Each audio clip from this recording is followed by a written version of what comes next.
सुप्रभात बच्चों, आशा है आप सब स्वस्थ और सुरक्षित होंगे। हम अपने साहित्य के 2 अध्याय समाप्त कर चुके हैं, तो अब आगे बढ़ते हैं व्याकरण की तरफ। तो व्याकरण में पहला हमारा विषय जो आता है हमेशा बोर्ड के एग्जाम्स में, वो है अलंकार। बहुत ही महत्वपूर्ण चैप्टर है ये आपका। तो इससे पहले आपने अलंकार कभी पढ़ा नहीं होगा और आज हम इसके बारे में पढ़ते हैं। तो अलंकार का अर्थ है, शाब्दिक अर्थ अगर हम देखें अलंकार का, तो अलंकार का अर्थ होता है आभूषण या गहना। आभूषण जैसे स्त्रियां जो होती हैं स्वयं को सुंदर दिखाने के लिए आभूषण पहन लेती हैं, गहने धारण करती हैं। किस लिए पहनती हैं? वो खुद को सुंदर दिखाने के लिए। तो इसी तरह से जो कवि होते हैं वो भी ये चाहते हैं कि उनकी कविता ज़्यादा से ज़्यादा लोग पढ़ें, और जो भी पढ़े, कम भी पढ़े, जो भी पढ़े उनको उसको पढ़ने में रस आए, उसको पढ़ने में आनंद आए। तो कवि क्या करते हैं, अपनी कविता को सुंदर बनाने के लिए उसमें भी अलंकारों का प्रयोग करते हैं। तो अब ऐसा नहीं कि वो आभूषण लगा देते हैं कविताओं में। वो आभूषण किस तरह के होते हैं? वो आभूषण होते हैं शब्दालंकार और अर्थालंकार। तो कवि जो अलंकारों का प्रयोग करते हैं वो होते हैं शब्दालंकार और अर्थालंकार। तो आज हम शब्दालंकार के बारे में पढ़ेंगे।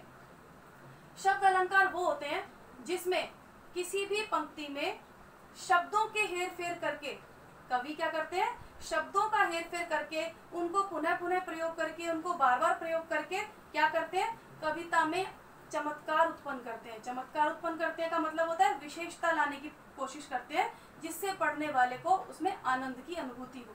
तो शब्द अलंकार वो होते हैं।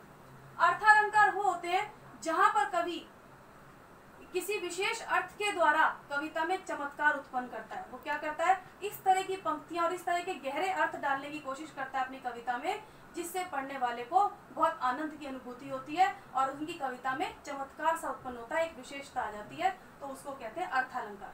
तो आज जो हम पढ़ेंगे सिर्फ शब्दालंकार के बारे में पढ़ेंगे। शब्दालंकार के कौन कौन से भेद हैं और वो कौन कौन से उनके उदाहरण हैं। तो आज सिर्फ शब्दालंकार, उसके बाद हम पढ़ेंगे अर्थालंकार। तो शब्दालंकार कौन कौन से हैं? सबसे पहला है अनुप्रास अलंकार।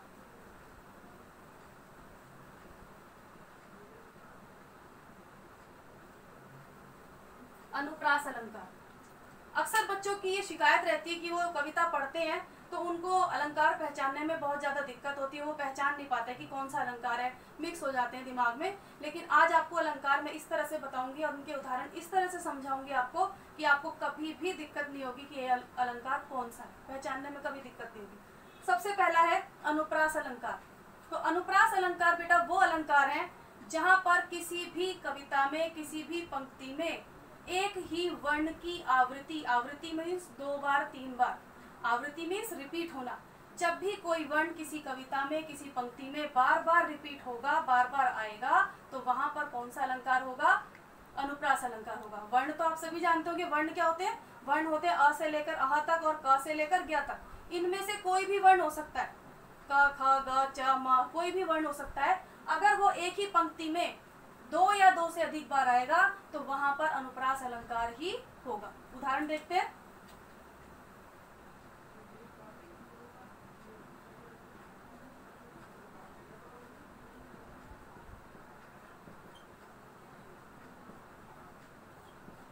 तो बताइए इसमें कौन सा वर्ण जो है वो बार बार आ रहा है? देख सकते हैं आप, पहचान सकते हैं कौन सा वर्ण आ रहा है?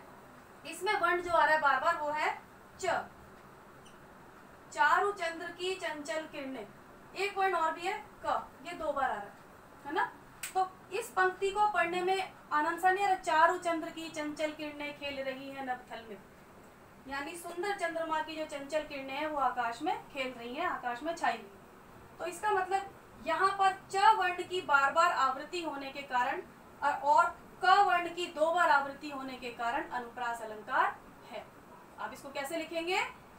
दी गई पंक्ति में च वर्ण की आवृत्ति के कारण व क वर्ण की 2 बार आवृत्ति के कारण अनुप्रास अलंकार की छटा है। उसके बाद एक उदाहरण और देख लेते हैं।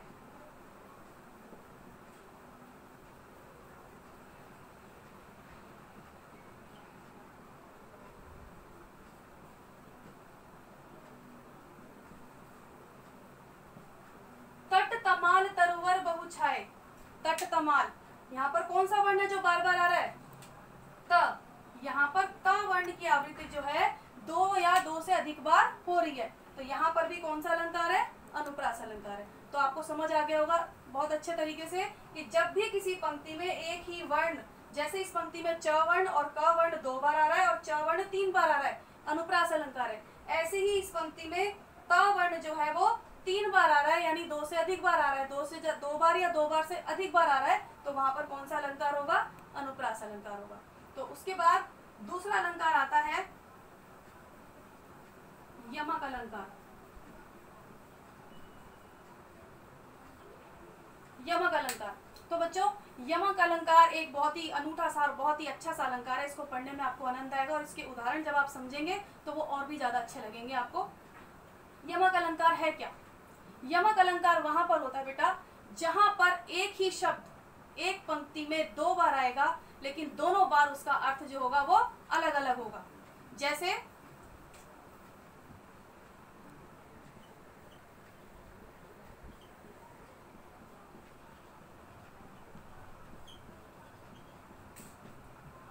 काली घटा का घमंड घटा, यहाँ पर कौन सा ऐसा शब्द है जो 2 बार आ रहा है? आप सब देख पा रहे होंगे, एक घटा शब्द ऐसा है जो 2 बार यहाँ पे आ रहा है।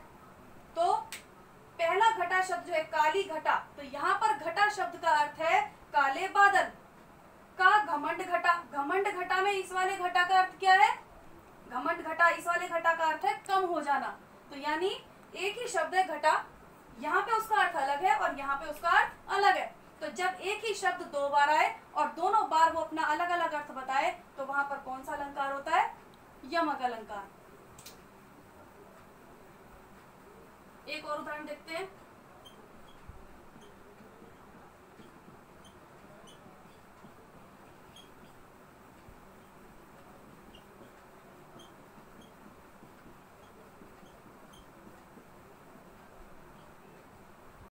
जे 3 बेर खाती थी ते 3 बेर खाती है।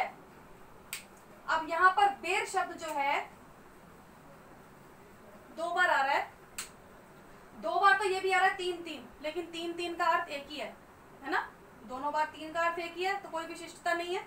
खाती है, खाती है, खाती थी, खाती है, इसमें भी कोई विशेष अर्थ नहीं क्योंकि सेम ही अर्थ है दोनों बार। लेकिन बेर शब्द जो है ये 2 बार आ रहा है, लेकिन दोनों बार अलग अर्थ दे रहा है। कैसे? जे 3 बेर खाती थी, यहाँ पर ये पंक्तियां जो है सीता जी के लिए कही गई है कि जो रानी, राजकुमारी, जो रानी दिन में 3 बार खाती थी, जे 3 बेर खाती थी। 3 बेर का मतलब है, इस वाले बेर का मतलब है बार, जो दिन में 3 बार भोजन करती थी, राजसी ठाट बाट में रहा करती थी, और जब वो जंगल में चले गए 14 वर्ष के वनवास के बाद, ते 3 बेर खाती हैं, वो सिर्फ 3 बेर खा के गुजारा करती हैं। तो यहाँ पर बेर का अर्थ है 3 बार और यहाँ पर बेर का अर्थ है फल, जो बेर फल होता है, देखा होगा आप सभी ने। तो यहाँ पर बेर शब्द के 2 अर्थ होने के कारण कौन सा अलंकार है? यमक अलंकार है। तो समझ में आ रहा है बच्चों आपको? तो अनुप्रास अलंकार समझ आ गया। यहाँ पर एक ही वर्ण बार बार आ रहा है, इसलिए यहाँ पर अनुप्रास अलंकार है। यहाँ पर एक ही शब्द 2 बार आ रहा है, लेकिन उसके 2 अर्थ हैं, इसलिए वहां पर 2 अर्थ होने के कारण उसके यमक अलंकार है। यहाँ पर 3 बेर, बेर शब्द के 2 अर्थ होने के कारण यमक अलंकार है। उसके बाद तीसरा अलंकार आता है बेटा श्लेष अलंकार।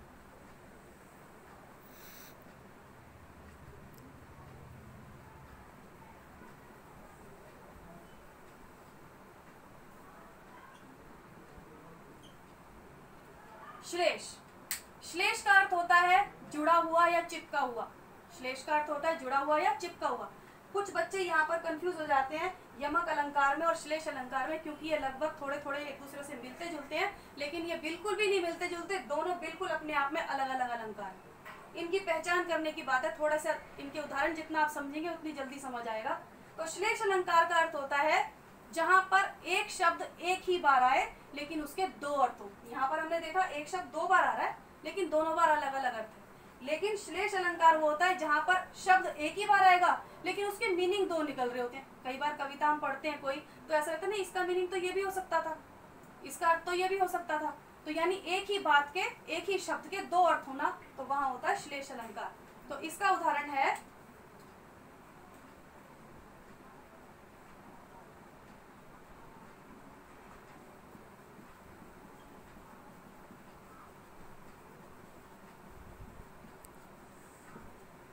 मंगन को देख पट देत बार बार है। मंगन का मतलब है भिखारी। मंगन भिखारी को देखकर पट देत बार बार है। यहाँ पर पट शब्द के दो अर्थ हैं। आपने पर्यायवाची शब्द पहले भी पढ़ते आ रहे होंगे आप। पट शब्द का अर्थ होता है वस्त्र। तो भिखारी को देखकर बार बार उसे वस्त्र देते हैं। भिखारी को देखते हैं तो उसको हम बार बार वस्त्र देते हैं, वे उसको बार बार वस्त्र देते हैं। और दूसरे पट का अर्थ है दरवाजा। तो पट भिखारी को देखते ही दरवाजा बंद कर लेते हैं, दरवाजे डाल देते हैं। तो यहाँ पर पट शब्द जो है वो एक बार आ रहा है, लेकिन उसके अर्थ कितनी बार है? दो बार। तो इसलिए यहाँ पर कौन सा अलंकार है? श्लेष अलंकार। तो आपको समझ आ गया होगा शब्द अलंकार क्या होते हैं। ठीक है। और ये आपकी सैटरडे को जो डाउट क्लास होगी, आपको कोई भी किसी भी तरह का कोई डाउट हो, किसी प्रकार का कोई संदेह हो, तो आप पूछ सकते हैं दोबारा। उसके बाद जब आपकी प्रॉब्लम सॉल्व हो जाएंगी तभी हम अर्थ अलंकार को आगे बढ़ाएंगे। तो आज के लिए इतना ही। धन्यवाद।